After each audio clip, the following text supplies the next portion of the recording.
इस कबीरदास जी की पंक्ति में जो जो भाव लिखे हैं, आनंदमय व्यक्ति का यही स्वरूप है।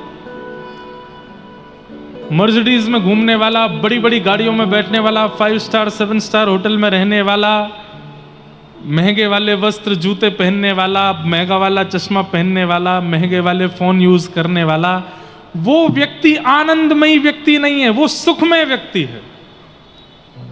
आनंदमय व्यक्ति आप हो, आनंदमय व्यक्ति मैं हूं, आनंदमय व्यक्ति वो सब हैं जो इस वक्त इस पंडाल में बैठे हैं, ये सब आनंद में।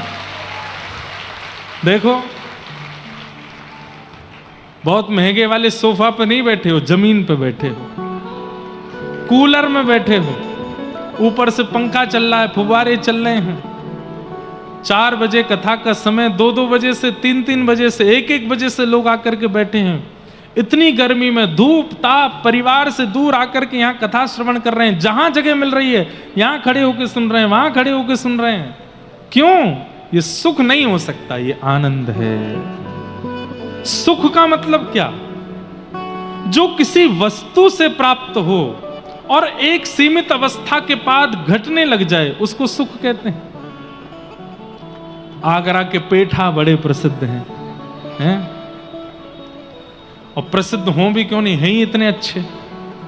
एक पेठा खाओ, वाह, आनंद आ जाएगा। और फ्लेवर्ड वाले और आते हैं, केसर वाले अलग, आम वाले अलग, पान वाले अलग, और कौन सा आता है? चॉकलेट वाला, और कौन सा? काजू, खजूर का।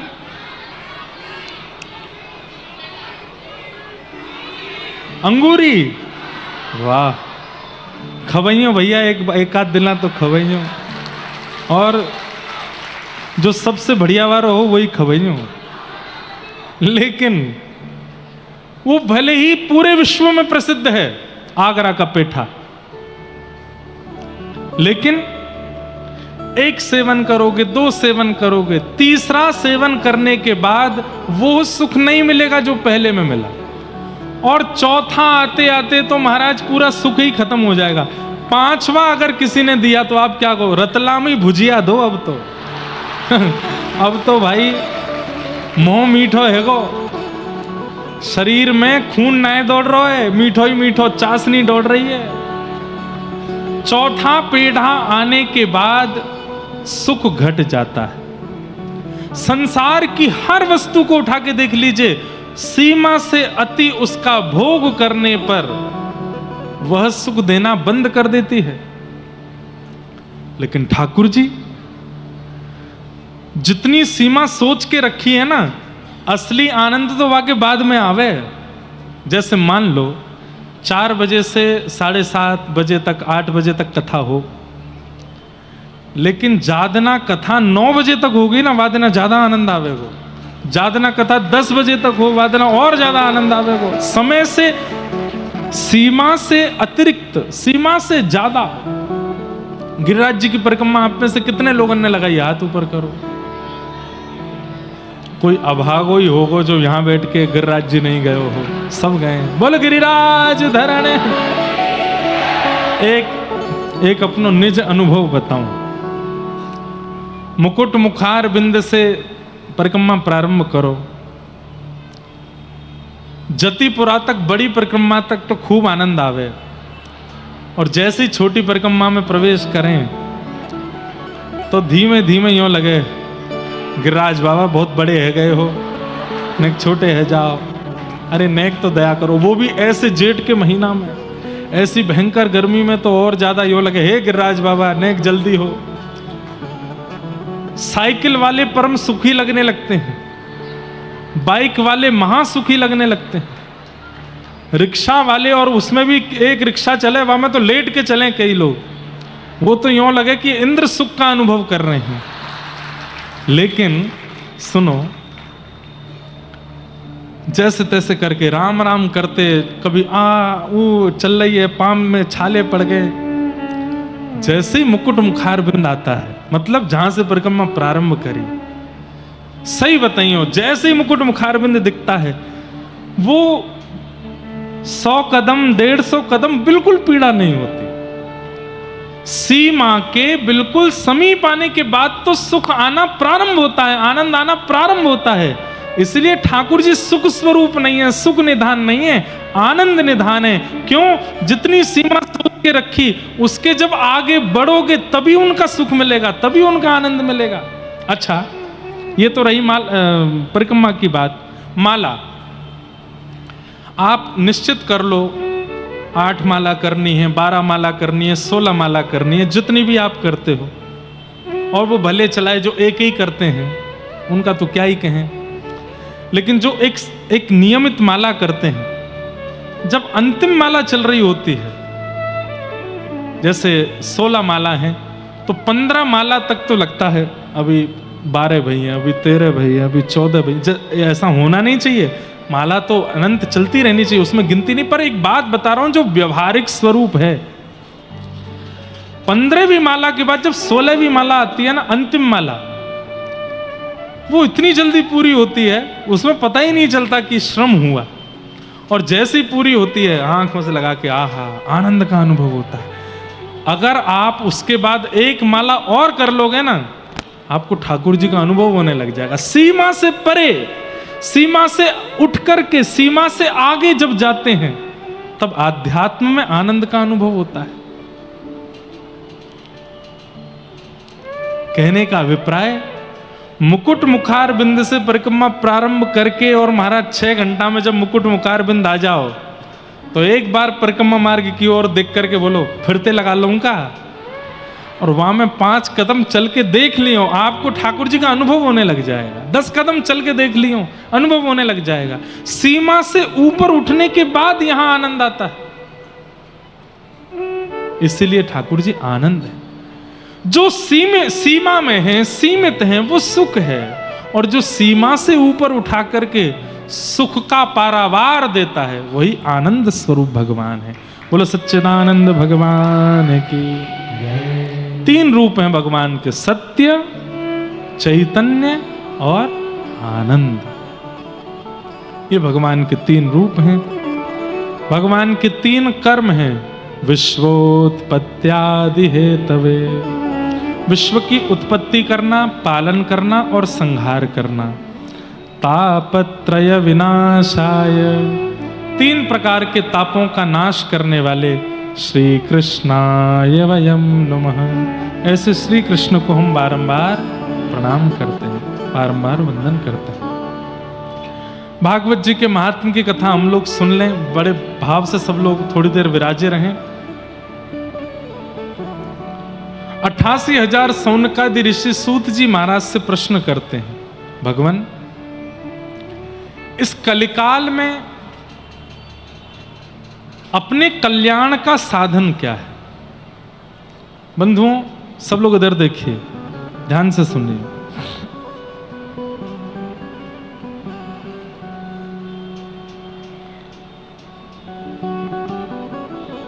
हमारा कल्याण कैसे होगा, या हमारा कल्याण किस में है? कभी सोचा आपने? हाँ, सोचा। क्या सोचा था? इस स्कूल में पढ़ेंगे तो हमारा कल्याण होगा, इतने % मार्क्स लाएंगे तो हमारा कल्याण होगा। फिर सोचा इस यूनिवर्सिटी में जाएंगे तो हमारा कल्याण होगा, अपने जीवन में ये प्रोफेशन ले आएंगे तो हमारा कल्याण होगा, डॉक्टर, इंजीनियर, चार्टर्ड अकाउंटेंट या कुछ भी ये बन जाएंगे तो हमारा कल्याण होगा, इस कन्या से या इस पुरुष से ब्याह कर लेंगे तो हमारा कल्याण होगा, एक बेटा हो जाएगा तो कल्याण होगा, एक बेटी हो जाए तो कल्याण होगा, जुड़वा हो जाए तो कल्याण होगा। लोग मन में विचार करते रहते हैं। फिर ये इतना पढ़ लेंगे तो हमारा कल्याण होगा, ये वहां चले जाएंगे तो हमारा कल्याण, इनका यहां ब्याह हो गया तो हमारा कल्याण। धीमे धीमे हमारी बुढ़ापे की स्थिति आ जाती है। फिर हम लोग सोचते हैं 70-80 के समय पर, बंधुओं एक बात बोलूं, बुरा नहीं मानिएगा, रहने दो, नहीं बोल रहा, मान जाओगे आप, बोल दें। 55-60 के बाद में ना 2 स्थिति आती है। या तो व्यक्ति धीर गंभीर हो जाता है, या बहुत चिड़चिड़ा जाता है। 55-60 के बाद में आप देखेंगे या तो वो अत्यंत गंभीर हो जाएगा और या फिर अत्यंत छोटे बालकों जैसी स्थिति हो जाएगी, जिद करना, चिल्लाना, चिढ़ जाना। क्यों?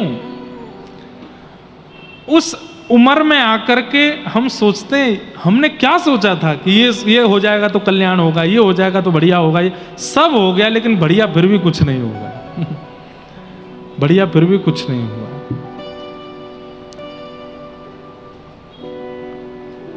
हम सोचते हैं और हमारी सोच इस संसार में ही कल्याण ढूंढती है, जहां कल्याण होता नहीं है। हमारा कल्याण का निधान क्या है? हमारा कल्याण किस में है? सीधी बात कहूं,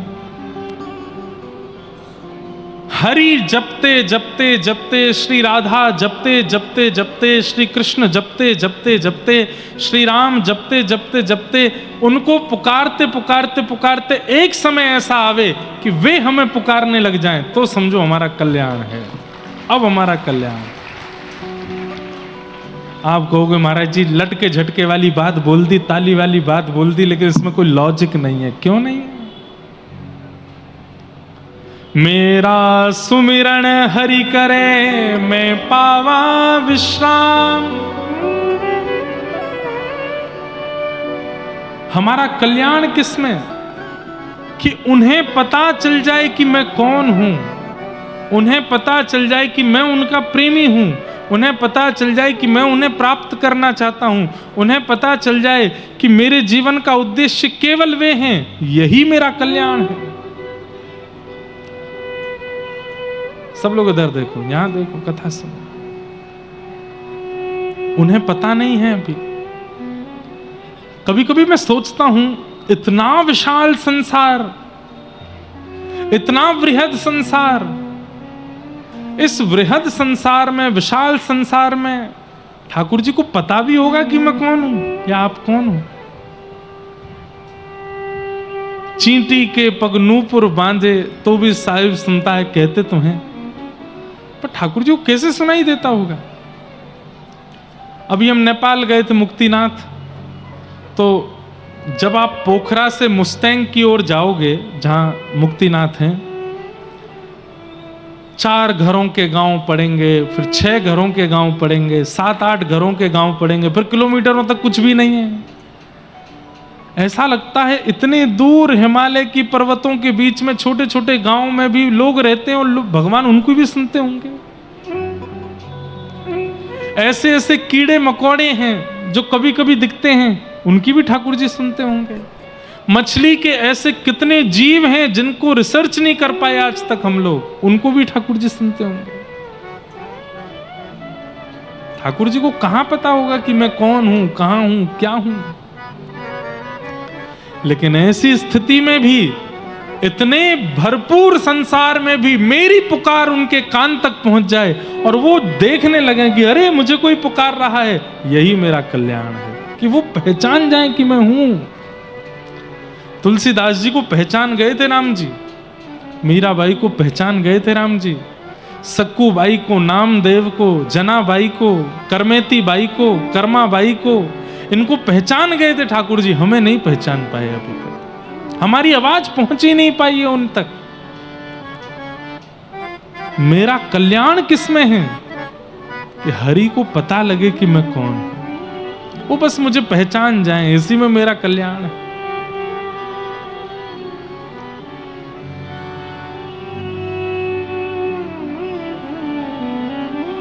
फिर भी अपने जीवन का यदि कल्याण करना हो तो हम क्या करें? ये प्रश्न जब किया तब सूत जी महाराज उत्तर देते हुए कहते हैं कि प्रीति सौनक चित्ते ते यतो विचमी विचार्य च सर्व सिद्धांत निष्पन्नम संसार भयनाशनम कालव्याल मुखग्रास त्रास निर्णास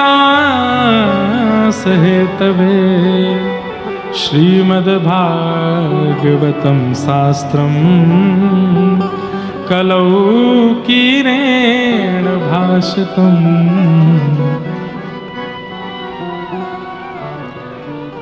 इस घनघोर कलिकाल में यदि मानव को अपना कल्याण करना है तो श्रीमद् भागवत की शरण ग्रहण कर ले। भागवत में कही गई वार्ताओं का पालन करने लग जाए, उसका कल्याण निश्चित हो जाएगा। तब सौनकादि ऋषियों ने कहा, भगवान ये भागवत जी का महात्म्य क्या है, कृपा करके हमें सुनाओ। तब उन्होंने सुनाया। एक बार की बात है, नारद जी महाराज पृथ्वी पर आए और पृथ्वी की स्थिति देख करके बड़े दुखी हुए। तभी वे यमुना जी के तट पर वृंदावन पहुंचे तो वहां उन्होंने एक आश्चर्य देखा। क्या? कि एक परम युवती बैठी है और उसकी गोद में दो वृद्ध लेटे हैं। वो युवती कौन है? भक्ति। और उसकी गोद में जो दो वृद्ध हैं वो कौन है? ज्ञान और वैराग्य। भक्ति मां है और ज्ञान वैराग्य उसके पुत्र हैं। ऐसा कैसे हो सकता है कि मां युवा है और पुत्र वृद्ध हो जाए? लेकिन भक्ति के संदर्भ में ऐसा हुआ। क्यों? क्योंकि मैं कहा करता हूं कथा में कि भक्ति सब करते हैं पर ज्ञान किसी के पास नहीं है।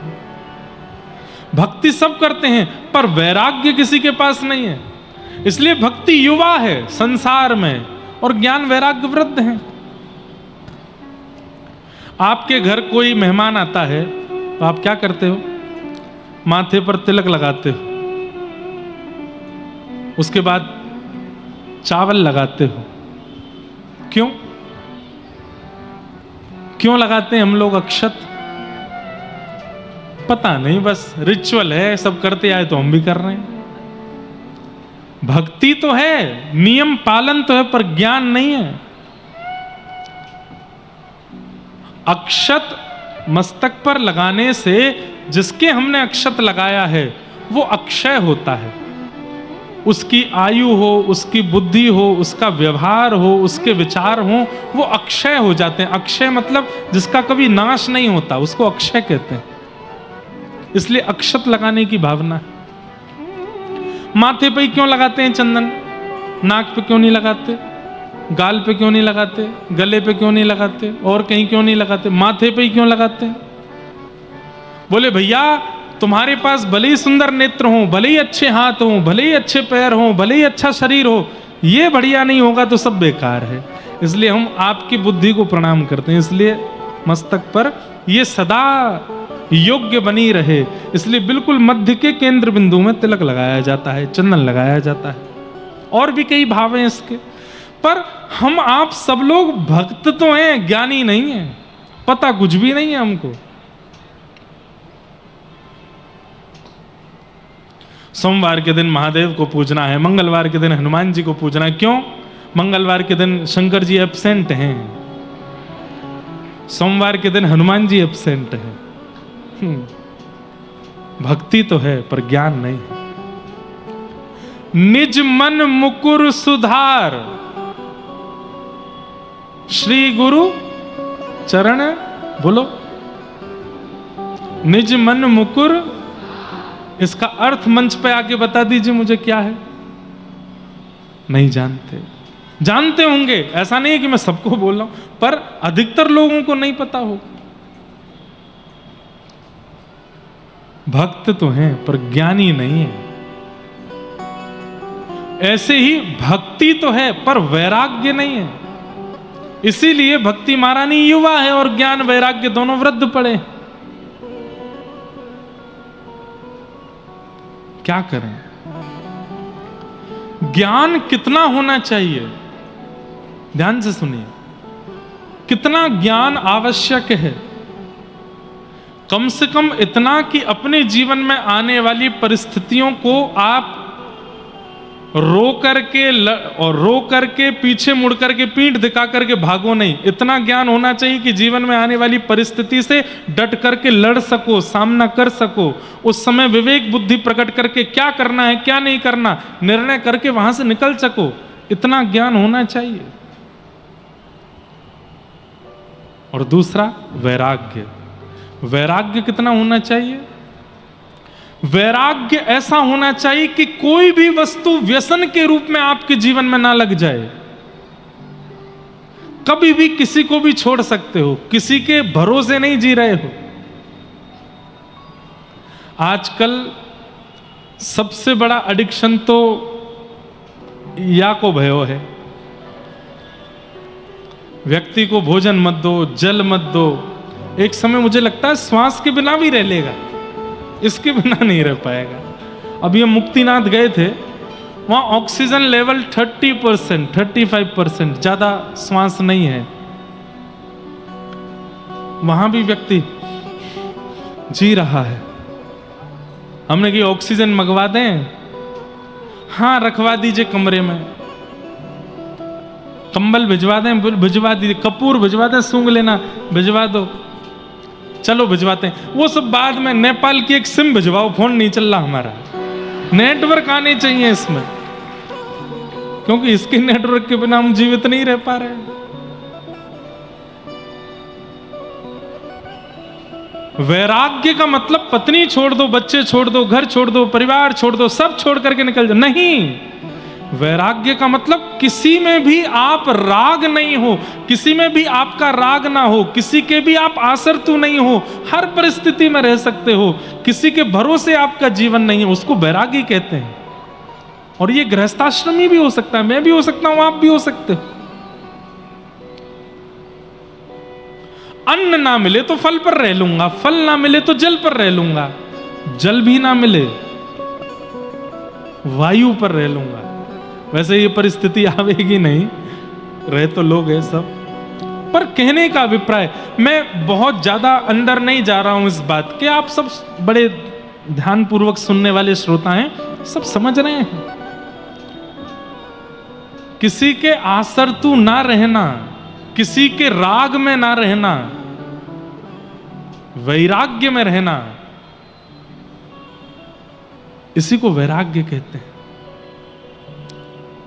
बंगला भाषा में गाते हैं, जोड़ी तोरो दक्षु ने क्यों माया से, तो बे एकला चलो रे, एकला चलो, एकला चलो, एकला चलो, एकला चलो रे, जोड़ी तोरो दक्षु ने क्यों माया से, तो बे एकला चलो रे, अकेले चलो।